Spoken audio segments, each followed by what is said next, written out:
Right, here we are. This is a little bit different. So I know on my channel I went from vlogging to do a lot of car stuff. This is something I'm going to do for a while. We're still going to be doing the car stuff, don't get me wrong. But it's coming to the time where I'm kind of limited to what I can do on the car. I won't go into it too much. There's a playlist for all of that stuff. You can see all that there. True passion is this. So basically, I'm going to be doing a couple of series on computer stuff, and this is one that I'm really looking forward to doing. So I build computers in my spare time. It's a big hobby of mine. I do gaming and stuff. You'll see a lot more of this going on, and I'll leave a link in in the description below for Master Jinx, which is like my kind of gaming alias, and you'll see lots of other stuff on my channel for that one, because there's a separate channel. But this is going to be probably the biggest and craziest build I've ever done. This is for a colleague and friend of mine who doesn't know when to say stop. This is technically the third build in about 2 years I've done for him. It's not a full new build. You can see we got his tower here. So this was one I did for him around Christmas last year, which is running a RTX 2070 Super, the Ryzen 3700X with I think 16 gig of DDR4, and some other bits and pieces that you'd expect to see in the kind of build of that spec. But he's now decided to upgrade most of the parts because he just wants something a little bit better. So this is what we're going to be doing. We have, where do we start? So we got the 3700X, we're upgrading from that to, this is the Ryzen 9 3900 XT, which is a 12 core, 24 thread CPU. It's by far the most powerful CPU I've ever worked with, so that's going in. To couple with that, you've got a terabyte SanDisk SSD, 2.5 inch. There is an M.2 SSD in there as well, so we'll be continuing with that one. I think there's a main data storage one in there as well, so we'll be working with all three of those together. We have the Asus ROG X570 gaming motherboard, so this is a step up from what he's got in there, which is the X470 model, which is the MSI. This is going to unlock a hell of a lot more. It's completely ROG Strix X570 gaming, which is completely optimized, better than the 470 for the R9 3900X. This is just a box. That's exactly what was going in the correct build there, and it's going to be going into this, which we'll get onto in a minute, which is friggin' insane. Just insane. So this is the RM850X Corsair. All of this stuff, most of this stuff I'll say, I recommended to Roland because, I mean, one, Corsair, I'm a bit of a Corsair whore, I'm not going to lie. Most of my own personal stuff is Corsair if I can help it. Personal preference over performance or anything else over the other kind of competitors out there. So he's got the RM850X, which is fully modular power supply unit, which means it's where this comes in. So this is, again, Corsair. I recommended it because I'm a Corsair whore. Not sponsored, never had any contact with Corsair, just personal preference. But this is a fully customized, fully modular cable kit in the colour red, which is what he wanted to go with. So we've got to try and work all these cables, or the ones we need to use, because this is the thing with power supply units that aren't modular. There's so many leftover cables that you've got to try and manage that you don't need. So with the modular one, we can only use the ones we need to use. We've got what I call cable trainers, so you can use those on the cables to get it nice and neat, and basically it's going to try and make it look as pretty as possible. And along with that, we do have the H150i all-in-one CPU, radiator and fans setup, which again is RGB because RGB is a bitchin'. So we're going to put this in. This is what, 240 mil? Well, it's about three. Well, it says about 390 on there, but either way, it's a triple fan rad setup, which we're going to try and see the best possible area we can put this in to make it look pretty, but also do the right kind of job.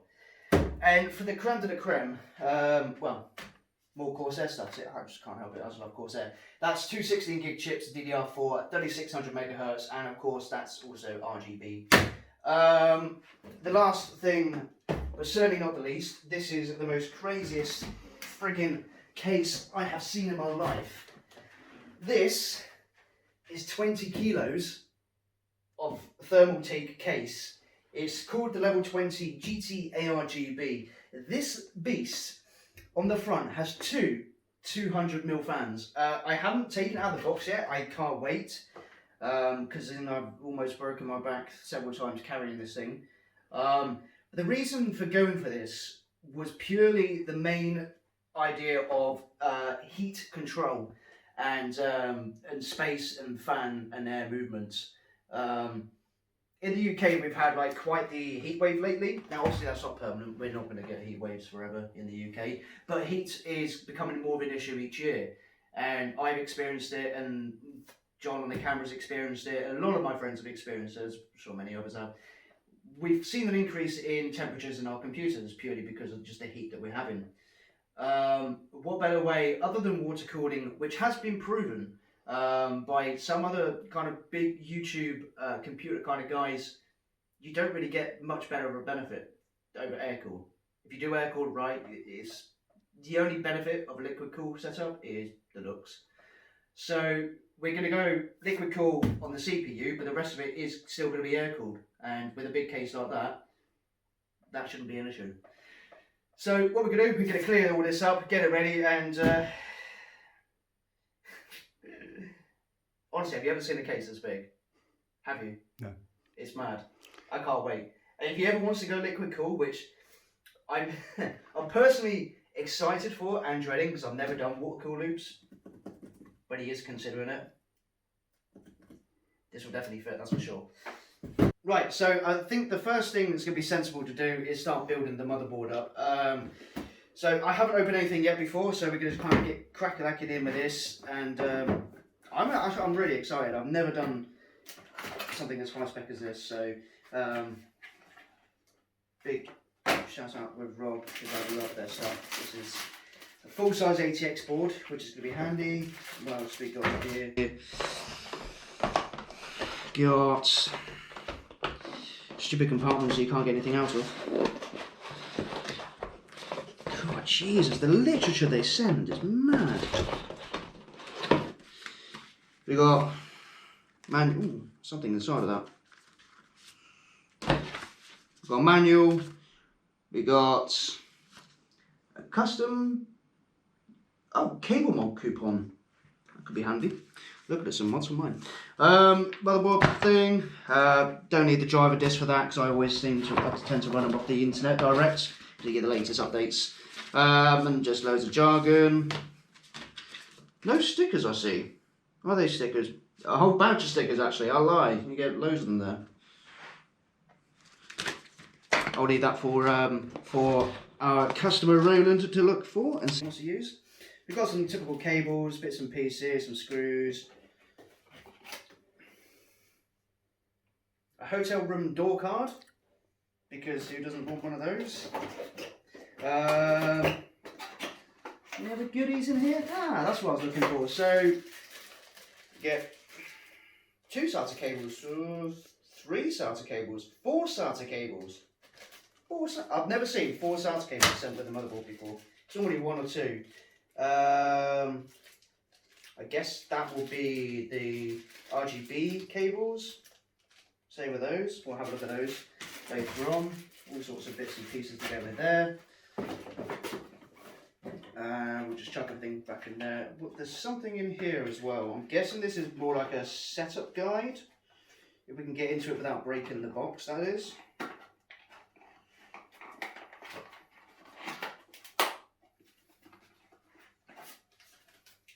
Oh no, okay, that's fine. More RGBs. Dual band. Yeah, it's a Wi-Fi. Dual band Wi-Fi. I will use that most likely, just in case he wants to use the Wi-Fi for whatever reason. But it will be hardwired anyway, because I mean that's pretty much what we should all be using these days, if you can help it. Right. Just close that up. Right, so we'll put that on there. First simple and obvious one here we got is the RAM. So sometimes you've got 4 slots, sometimes you've got 8 slots. This one's a 4-slot board, and you'll have like basically an A1, A2, a B1 and B2. And what you want to do is, this one's actually quite good. If you can zoom in on there, you can see 2 asterisks on the A2 and the B2. So they're going to be the partner channels. So we'll run one on the bottom and then one on the second from the top. And those are going to be basically making it dual channel. What you also notice, which are very nice RGB RAM chips, is one side is shorter than the other. So all you've got to do when you're building these is make sure you line them up to the RAM slot there. It's pretty straightforward. Some of them will have all these open, some will have just the one side like this. You line it up, bring it into place, and then basically just push down, give it some force, don't be afraid, and that will click into place. And then just give it a test. There we go, and now that's in. Here you get the second one, and again you're going to go miss a channel and then put it in the one space up from there. Same process again, feed it in, and there's the clicks, give it a tug. It's not going anywhere, and that's it. Easiest install on the motherboard by far, and as simple as that. You've got 32 gig of RAM in your computer. It's pretty mad with RGBs. Right, the one that you've probably got to be most careful of when you're installing, especially when you're looking at money like this, is installing the CPU. Now, if you know what you're doing, it's actually pretty straightforward. But it is just one of those scary processes because it is such a lovely block, because it's such an expensive and intricate part of the system. This is the computer's brain, and they have hundreds of pins on. I can't remember the exact number. I probably should, but I don't. And the last thing you want to do is bend even one of those pins. You bend one pin, you're done for. We line it up, and most of the time, if you zoom in onto here, you've got a little marker on the bottom corner there of the CPU, and then that will line up with the correct marker, which is the bottom corner of this CPU, of this basically the chipboard. And also a very fun tip, if you look at, if I'll put this just back in here, if you look at the Ryzen writing there, a really good tip is when you're looking at this solid block here, the Ryzen writing will always match in that direction like so. So although you got the pin markers, the pointers, if the Ryzen writing on pretty much everything these days, don't quote me on it, but I'm pretty sure that's the case, it will line up with that writing there facing that way. So we'll get around with that. I just want to double check with the new water cooler that we're running on that for the all-in-one, and make sure there's nothing we need to change with the actual board and the connectors here first. Right, so let's get into this without ruining this pretty box. I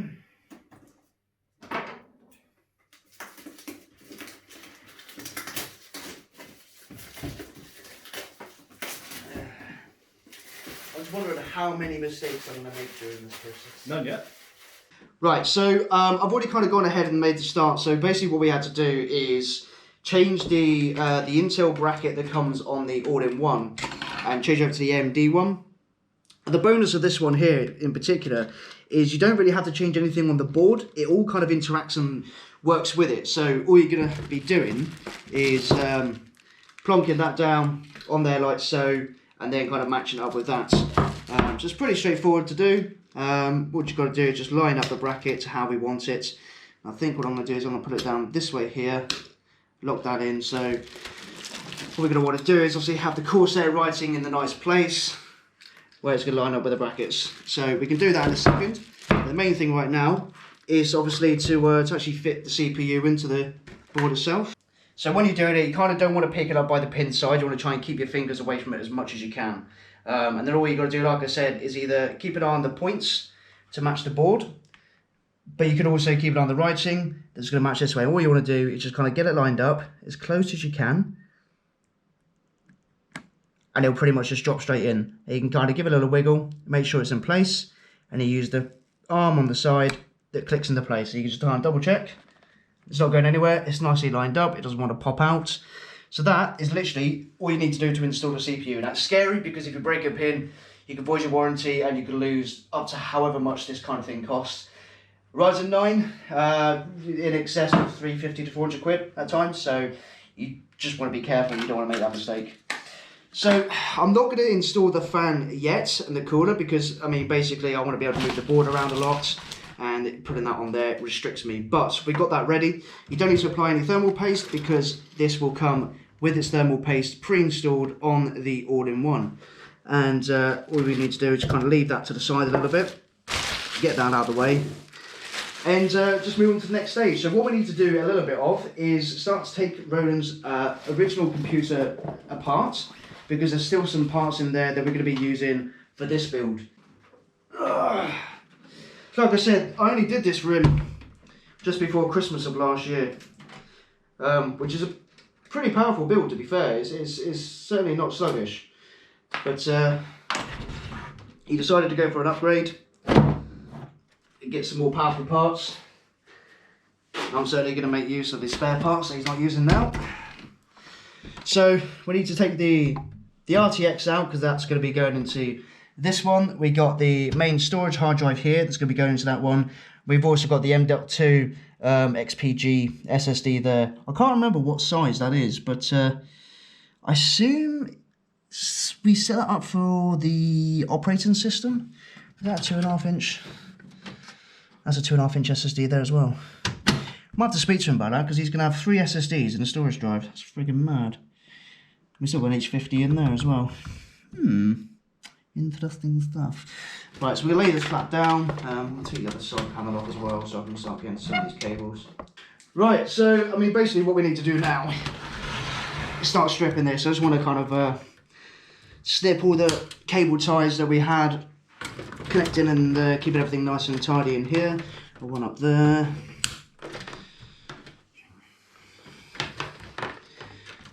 All this stuff. So this is kind of just power RGB stuff. All the cables, and then now those are all kind of free there. Now I've spoken to Roland about the drives, because he didn't realise he had so many drives already.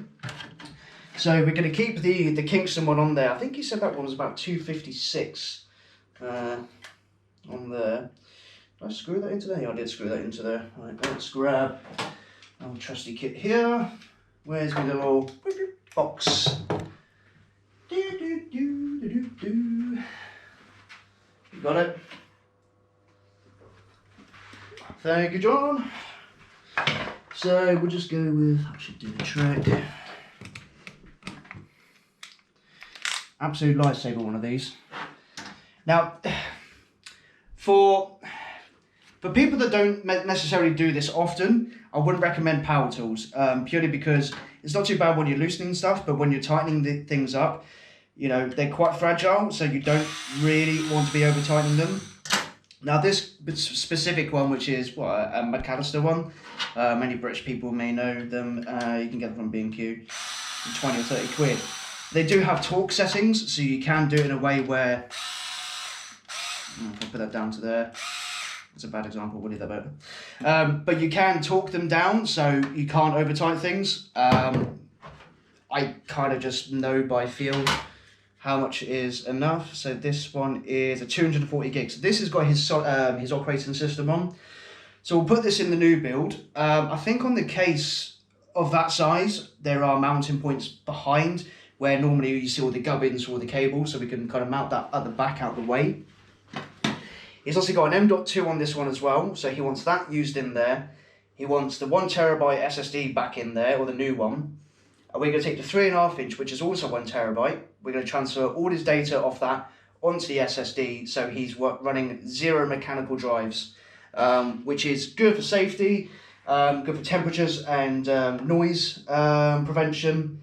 And it just means that he's running less drives and it'll be quieter and more space. So you can see clearly the size difference and the same storage. So it's pretty mad.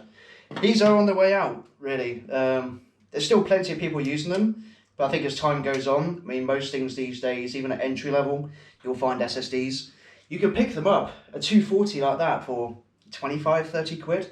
And these, you know, they're just becoming more and more obsolete. So we'll be getting rid of that. He'll have that to sell or break, put on the wall, dance with it. I don't know, I don't care. He can do whatever he wants with it.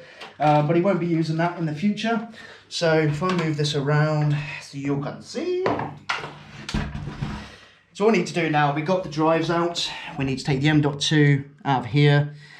So as I mentioned, I'm taking some of this from my build because my peasant build is not as good as his, what he thinks is a peasant build compared to what he's having. So I'll be taking the cooler because it's a one-up model from the one I've got. I think I got the H10 or something like this. Is the H50, I believe.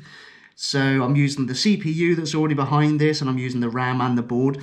So I can pretty much take this gubbins out and put it in my one. I will be doing a second video on that as well.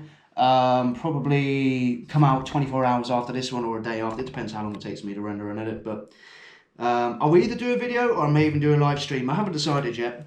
But that's what we've got to do now. So we've got to kind of strip the rest of the parts out of this. I prefer to work on these face down. So you might want to grab the camera and kind of come up close here.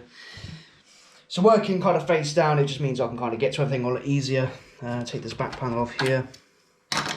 Now, more builds I do in the future, I won't necessarily do like more of a how-to and a full kind of system build. I'll just kind of go over what I'm doing. I do plan on doing these. There's the torque setting I was talking about. I will be planning on doing these more and more in the future. It'd be even better if companies want to sponsor me and do them. Wink, wink. I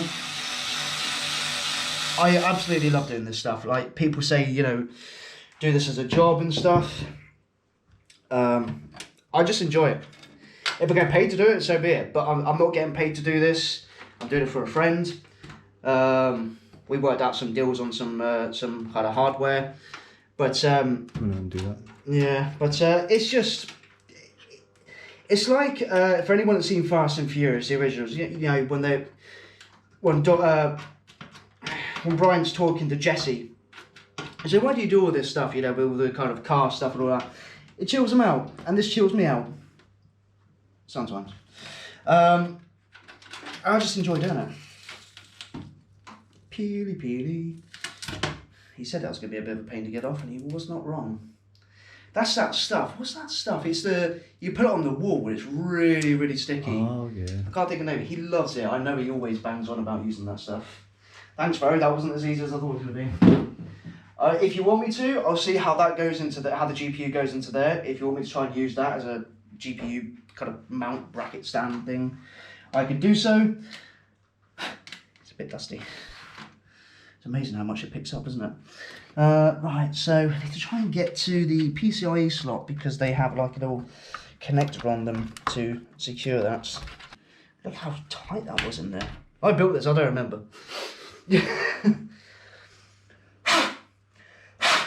Get a bit of a clean for him. So yeah, there was no reason for him to upgrade this. Being the RTX 2070 Super, it's still a pretty powerful card to this day. In fact, it's more powerful than the card I bought for my own rig, which is an upgrade. Such a peasant build compared to mine, his. So yeah, that's going to go into there. I'm not going to put that in quite yet because I need to move all the gubbins here. Because the M.2, I believe, is going to be underneath there. We want to make sure we mount that nicely. Right, finally got the M.2 out. Idiot me, so I'm not doing all this from home, I'm doing this from another location. Purely just for space. And I forgot to bring the right toolkit to get such a tiny screw out for this. But I made it work. That is mad. Look how small that thing is. That is 1 terabyte of data on that. So that's going to be going into the new build. So we need to basically start. So I need to put that on top of the other SSD to keep it safe. I need to come across to here. That should be a safe enough size. Just turn the torque down a bit. We start taking this apart because I'm almost certain this is where the M.2 position is going to be. We might get away with not having to take those off. Let's have a look.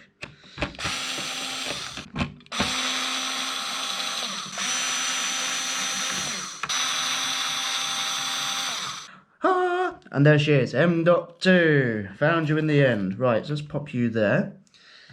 Let's grab our little friend here. That's going to go in like so. And all it does, it just pops down, and you know when it's in position. So just line up nicely with the screw hole there.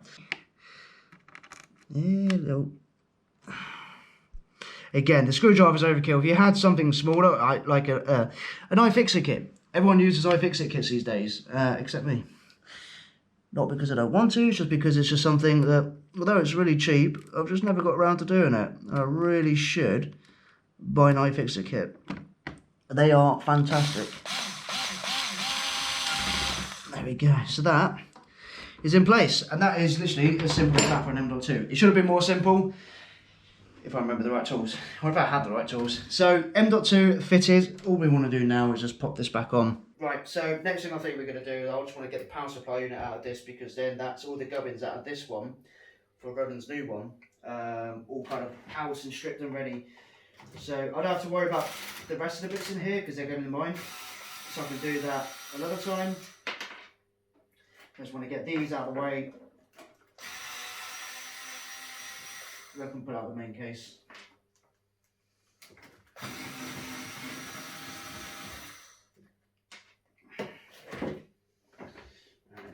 Let's view out, disconnect all of these because we will not be using these cables again, because we have a fully customizable red Corsair cables to go in, modular ones. I'm going to put this out of the way over here for a minute. So that's pretty much everything out of that case that we need for now. Cable wise, we shouldn't need any more. We've got plenty with the new lot, but if I do need some, I've got some there. So I think what I want to do now is clear up my messy workbench, because I am a messy worker. And I think it's time to get this big old case on. And the reason why I haven't put the graphics card in yet is I just want to kind of position and figure out exactly how I want to have everything in this case. Now that, ladies and gentlemen,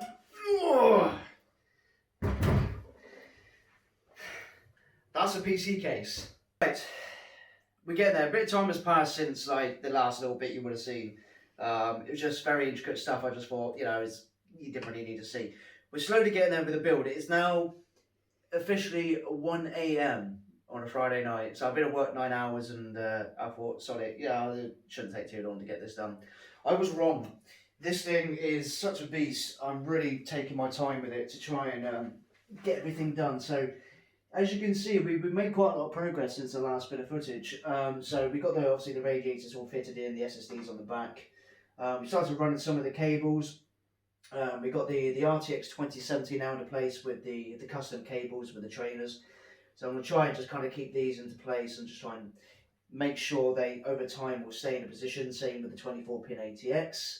And in fact the 8-pin at the top there as well. So we're just kind of trying to work our way around it bit by bit. I don't think we're that far off really. We got the triple fans to go on the rad, which is probably what I'm going to do next. And you know, I think that's almost everything that needs to go in there. Am I missing something, John? No, I don't think you are. No. Fans, and then we've got all the cables all connected in there, and everything's all plugged in. Yeah, so we got all the, so you got obviously all the cable for the button for the case and everything. They're all plugged in down there at the bottom. We've got USB 3 in the bottom, your HD audio, so your standard USB connection points. So that's all pretty much set. It's literally now just, I think, the fans, and I think then we're ready to run a test. Now I said earlier near the beginning, obviously, that I wasn't going to test boot it. With how difficult this has been, I kind of wish I did now. But hey, it's what I do. One thing I did forget to do: SATA cables. Right.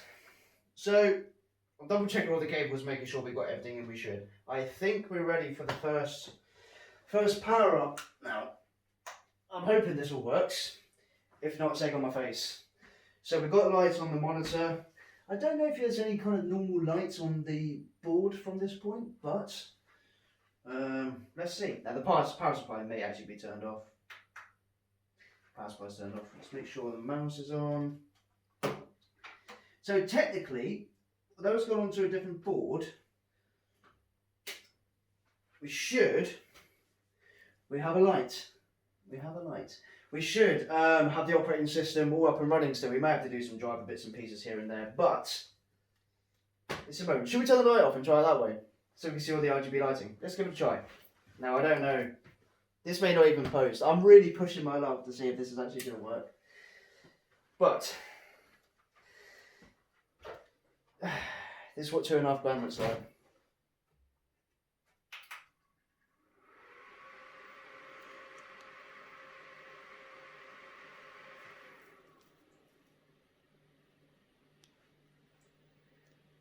So the lights are kicking in, the fans are kicking in nicely. They may go to 100%, that's kind of expected. But we are getting a possible reset. No, and here we are. Now, there's one thing I have noticed, and that's our radiator fans aren't running their RGBs, so I do need to double check that. So what we got here, we've got that running into there, that's running into there. That may be to do with software on the board, so that may not be an issue as of yet. I might need to flick around, but in fact, what I might do is I might just take you on a journey with me for a second, because you can see all of that, which looks great, but what you don't see is the big old 200mm beast on the front as well. So that's pretty much all up and running. It's getting it ready, it's working, it's doing what it should do. We just need to sort out why these aren't necessarily running. So if we press that,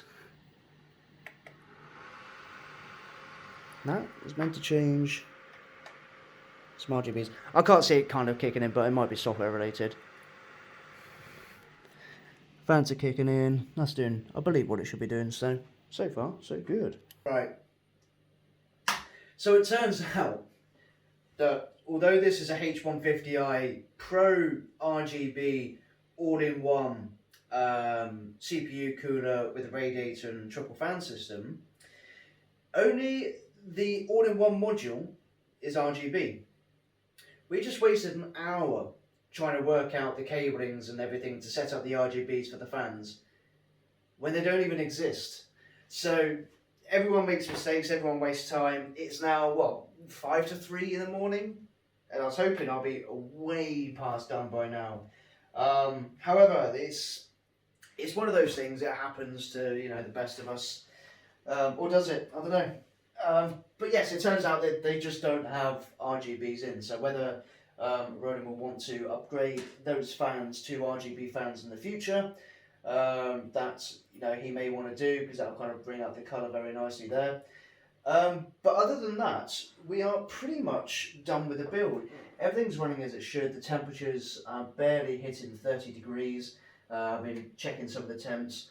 Now obviously he's got the 3 SSDs in there at the moment, and he's got this one mechanical drive. He basically wanted all the data off the mechanical drive transferred onto the 1TB solid state drive. So we're just kind of allowing that to do what it's got to do. It's got about 6 minutes left, although it's fluctuating here and there, which is fine. So other than cable management, we're pretty much done. Now I may do some benchmarking, I don't know, because it's like I said, it's about 3 o'clock in the morning and I've still got mine to do, which I'm not going to include in this video. I'm going to do it separately. It's going to be a shorter video, nice, quick and simple, because I don't care what mine looks like. I don't run any side panels on it. I literally just sit it behind all my monitors at home. Plus, in the near future, there's going to be another video, because I'm planning on doing a wall mount project, open wall mount project. So again, I don't care what my tower looks like. I just want it for the performance. This is a mixture of both performance and looks. So that will be in a video which will probably get, I guess, release tomorrow or the next day. So this is pretty much what I'm going to do now. While that's just running its transfer, which apparently is about 3 minutes left now. It's about 150 odd megabits a second its transference. It's pretty quick. I'm just going to kind of run through the back. I mean, most of this is all done. I just need to tidy up the cables here with the trainers there. That I'm pretty happy with. I might just move them slightly. Again, temperatures are looking really good. CPU is running about 55.5. It's not under heavy load, but it is under some load, so that's kind of expected. So I think we're alright with that at the moment. We've got motherboard temps are sitting around 35, and GPU is going to be sitting on bugger all because it's not doing anything, 29 degrees. So temperature wise, I'm pretty happy with it. I might just actually sort some of these cables out here just to kind of manage that a bit better. And that'll pretty much be it for this build. So, I mean, overall, I think it was pretty cool. I think he's going to be very happy with the finished products. It's just a shame with the RGBs not being on the fans. I really did think that's what it meant, and I'm pretty sure that's what he's expecting, and that's what he thought it meant. So I feel a bit bummed for him with that, but for building a mega rig, it's pretty sweet. It's pretty damn good. Right, so while we're just letting this do what it's got to do, it's I'm basically still transferring the data from the mechanical driver to the SSD. Apparently it's going to take more than a day to do the final bits. I reckon they've just kind of configured Windows files, because I think he had the operating system on that one before, and if you've transferred operating systems onto different drives before, you will know that it keeps temporary Windows.old files, I think it's called, as a folder. So I reckon it could be that, so I'll just leave that running for a minute just to see if it kind of sorts itself out. But if you want to come in and get a bit of a heads up on what I'm doing with mine, then this is what we're doing here. If you want to see more of this, check out the next video. I'm going to go through, tell you exactly what I'm doing with the upgrades, what's currently in here, and what's going to be changed. So yeah, if you want to see that, then a day or two, that should be out, and go and watch it. Right, I mean, it's now 4:25 in the morning. I really didn't think it would take this long, but at the end of the day I really want to take my time and make sure that we got things right. But here it is, in all its glory. The biggest case I've worked with, the biggest build I've worked with, the biggest parts I've worked with. It's all done, it's all complete, it's all running really, really smoothly. The air cooling in it is phenomenal. You can feel the cold air in the back. You put your hand, you can feel the cold air. In with all the tempered glass all on, it's running really, really smoothly. So I think Roland's going to be really happy with the build. We've left some of the kind of a peel for himself, so he can enjoy that. And we've run a couple of kind of tests just to make sure it was running fine under load. And I haven't put the footage in just purely because I didn't want the video to be too long. But I'll try and get into some more of that stuff later on with different kind of computers, maybe my one, because I've done a video of that one already this evening. They'll be coming out kind of tomorrow or the next day, and it was kind of a rush put together because of the time that it is. But I wasn't too bothered about mine. It was just getting some parts in just to make it run better, whereas this was a proper rig for someone to enjoy, an enthusiast to really kind of like just, you know, have the greatest time with. I guess the only disappointment slightly was the fact that we thought the Pro RGB all-in-one was going to have RGB fans, but it is just the unit itself. So there could be some upgrades in this in the future if Roland decides to go with the RGB fans instead. We could use basically an RGB module to control those and get everything going with the IQ software that's now installed on this computer as well, so we can control all the different lightings in there. But we left on the rainbow one, which is why they was kind of all over the place. I'm really happy with the build. I think he's going to be really happy with it too. We're just going to basically clear up, and I think that's pretty much a final product. So yeah, I hope you enjoyed kind of the different content. This is my passion. This is what I really enjoy doing. And going forward, there are going to be a lot more of these kind of videos. You know, I'll set them in a playlist so you got them separated. And I just want to say, you know, thanks to John for helping me out with the camera tonight. He's still up with me at this time of the morning, so appreciate it. And yeah, hopefully I might try and capture some of Roland's reactions when he gets to see all of this for the first time. But yeah, thanks for watching. I hope you enjoyed, and be sure to keep out for the next ones, because there's one on mine that I've just said I've been recording, and there'll be more to come. So let me know what you think down in the comments. Like, subscribe if you want to see more, and yeah, I'll see you on the next one. Just watching, guys.